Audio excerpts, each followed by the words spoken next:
ಸ್ನೇಹಿತರೆ, ಕನ್ನಡ ಸಿನಿಮಾ ರಂಗಕ್ಕೆ ದುಃಖದ ದಿನ. ಓಂ, ನಲ್ಲ, ಕೆಜಿಎಫ್ ಚಾಪ್ಟರ್ 2 ಸೇರಿ ಹಲವಾರು ಸಿನಿಮಾಗಳಲ್ಲಿ ಖಳನಟರಾಗಿ ಮಿಂಚಿದ್ದ ಹರೀಶ್ ರಾಯ್ ನವೆಂಬರ್ 6ನೇ ತಾರೀಕು ನಿಧನರಾಗಿದ್ದಾರೆ. ಹರೀಶ್ ರಾಯ್ ಕಳೆದ ಕೆಲ ವರ್ಷಗಳಿಂದ ಥೈರಾಯ್ಡ್ ಕ್ಯಾನ್ಸರ್ನಿಂದ ಬಳಲ್ತಾ ಇದ್ರು. ದೇಹ ಸಂಪೂರ್ಣ ಕೃಶಗೊಂಡು ಹೊಟ್ಟೆ ಉಬ್ಬರಗೊಂಡು ಗುರುತೇ ಸಿಗದಷ್ಟರ ಮಟ್ಟಿಗೆ ದುರ್ಬಲ ಆಗಿದ್ರು.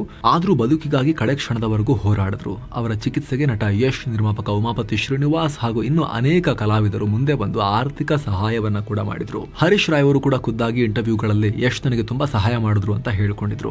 ಅವರ ಆರೋಗ್ಯ ಹದಗೆಟ್ಟ ನಂತರ ಹಲವಾರು ಸಿನಿ ಸ್ನೇಹಿತರು ಅವರ ಮನೆಗೆ ಹೋಗಿ ಭೇಟಿಯಾಗಿ ಧೈರ್ಯ ಹೇಳ್ತಾ ಇದ್ರು. ಆದ್ರೆ ವಿಧಿ ಮುಂದೆ ಯಾರಿಗೂ ಶಕ್ತಿ ಸಾಲಲ್ಲ.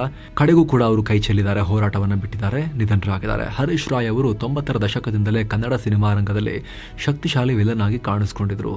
ಓಂ, ನಲ್ಲ, ಭೂಗತ, ಸಂಜು ಬಿಟ್ಸ್, ಗೀತಾ, ಜೋಡಿ ಹಕ್ಕಿ, ತಾಯವ್ವ ಇಂತಹ ಹಲವಾರು ಸಿನಿಮಾಗಳಲ್ಲಿ ಎಫೆಕ್ಟಿವ್ ಆಗಿ ಕ್ಯಾರೆಕ್ಟರ್ಗಳನ್ನು ಪ್ಲೇ ಮಾಡಿದ್ರು. ಅಷ್ಟೇ ಅಲ್ಲ, ತಮಿಳು ಸಿನಿಮಾಗಳಲ್ಲೂ ಕೂಡ ಅಂಡರ್ ವರ್ಲ್ಡ್, ಮಿಂದೂಮ್ ಅವರು ಕಾದಲ್ ಕದೈ ಮುಂತಾದ ಸಿನಿಮಾಗಳಲ್ಲಿ ಕಾಣಿಸ್ಕೊಂಡಿದ್ರು. ಅವರ ಖಳನಟನೆ, ಶಕ್ತಿ ತುಂಬಿದ ಸಂಭಾಷಣೆ ಮತ್ತು ನೈಜ ವ್ಯಕ್ತಿತ್ವ ಸ್ಯಾಂಡಲ್ವುಡ್ ಯಾವತ್ತೂ ಮರೆಯಕ್ಕಾಗಲ್ಲ. ಹರೀಶ್ ರಾಯ್ ಅವರ ಆತ್ಮಕ್ಕೆ ಶಾಂತಿ ಸಿಗಲಿ.